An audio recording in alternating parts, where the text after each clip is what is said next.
विदधाति पूर्वम् एवै वेदाञ्च प्रहिणोति तस्मै तं ह देवमात्मबुद्धिप्रकाशम् मुमुक्षुर्वै शरणम् अहं प्रपद्ये। ॐ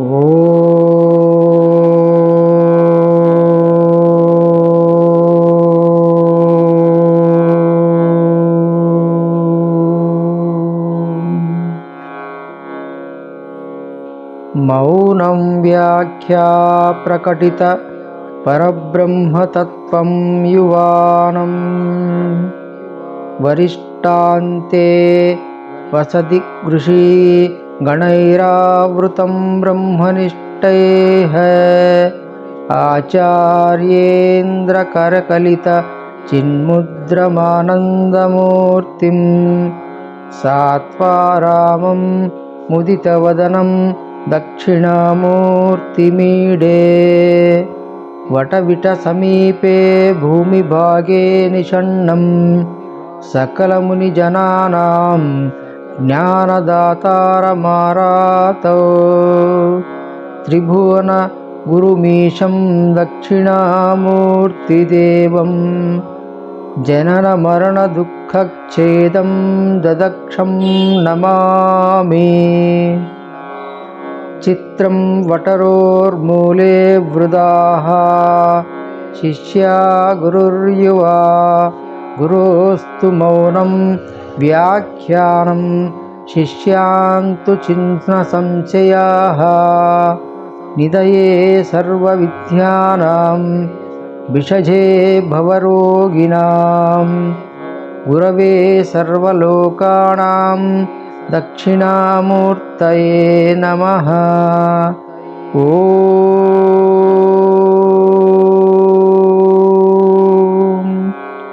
नमः प्रणवार्धाय शुद्धज्ञानैकमूर्तये निर्मलाय प्रशान्ताय दक्षिणामूर्तये नमः। चिद्घनाय महेशाय वटमूलनिवासिने सच्चिदानन्दरूपाय दक्षिणामूर्तये नमः। ईश्वरो गुरुरात्मेति मूर्तिभेदविभागिने व्योमवद्व्याप्तदेहाय दक्षिणामूर्तये नमः। अंगुष्ठतर्जनी योगमुद्रा व्याजेन योगिनां श्रुतत्यर्थं ब्रह्मजीवैक्यं दर्शयन्योगतः शिवः। ॐ शान्ति शान्ति शान्तिः।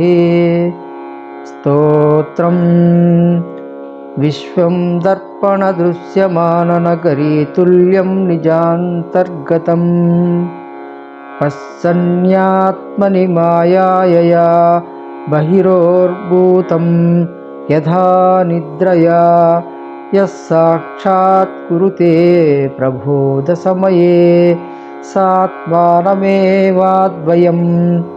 तस्मै श्रीगुरुमूर्तये नम इदं श्रीदक्षिणामूर्तये। बीजस्यान्तरिवाङ्कुरो जगति तं प्राग्नर्विकल्पं पुनः मायाकल्पित देशकालकलना वैचित्रचित्रीकृतं मायावीव विजृम्भयत्यपि महायोगी वयः स्वेच्छया तस्मै श्रीगुरुमूर्तये नमः। इदं श्रीदक्षिणामूर्तये यस्यैव स्फुरणं सदात्मकमस्कल्पार्थकं भासते साक्षात् तत्त्वमसीति वेदवचसा यो बोधयत्याश्रितान् यः साक्षात् कारणात् भवेन्न पुनरावृत्तिर्भवाम्भोरिधौ। तस्मै श्रीगुरुमूर्तये नमः। इदं श्रीदक्षिणामूर्तये। नानाचित्रकठोदरस्थितिमहादीपप्रभास्वरम् ज्ञानं यस्य तु चक्षुरादिकरणद्वारा बहिः स्पन्दते। जानामीति तमेव भान्तमनुभात्येतत्समस्तं जगत्। तस्मै श्रीगुरुमूर्तये नम। इदं श्रीदक्षिणामूर्तये। देहं प्राणमपीन्द्रियाण्यपि चलां बुद्धिं च शून्यं विदुः। स्त्रीबालान्धजटोपमास्ताह्यामिति भ्रान्ता भृंशवादिनः। मायाशक्तिविलासकल्पितमहाव्यामोहसंहारिणे। तस्मै श्रीगुरुमूर्तये नम। इदं श्रीदक्षिणामूर्तये। राहुग्रस्तदिवाकरेन्दु सदृशो मायासमाच्छदनातौ सन्मात्रः करणोपसंहारणतो यो भूसुगुप्तः पुमान्। प्रागास्याप्समिति प्रबोधसमये यः प्रतिज्ञायते। तस्मै श्रीगुरुमूर्तये नमः। इदं श्रीदक्षिणामूर्तये।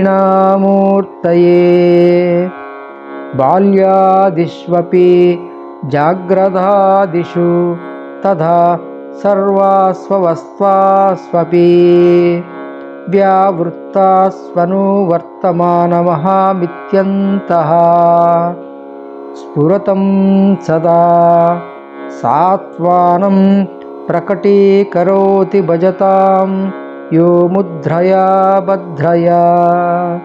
तस्मै श्रीगुरुमूर्तये नम। इदं श्रीदक्षिणामूर्तये। विश्वं पश्यति कार्यकारणतया स स्वामी सम्बन्धतः शिष्याचार्यतया तथैव पितृपुत्रात्मना भेदतः।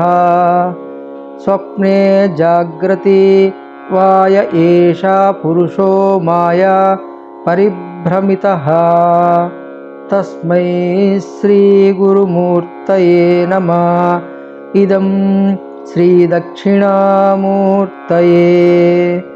भूरम्भास्य नलो निलोलम्भर महार्नाथो हिमांशुः पुमान्। इत्याभाति चराचरात्मकमिदं यस्यैव मूर्त्याष्टकम्। नान्यात् किञ्चन विद्यते विमृशतां यस्सात् परसात् विभो। तस्मै श्रीगुरुमूर्तये नम। इदं श्रीदक्षिणामूर्तये।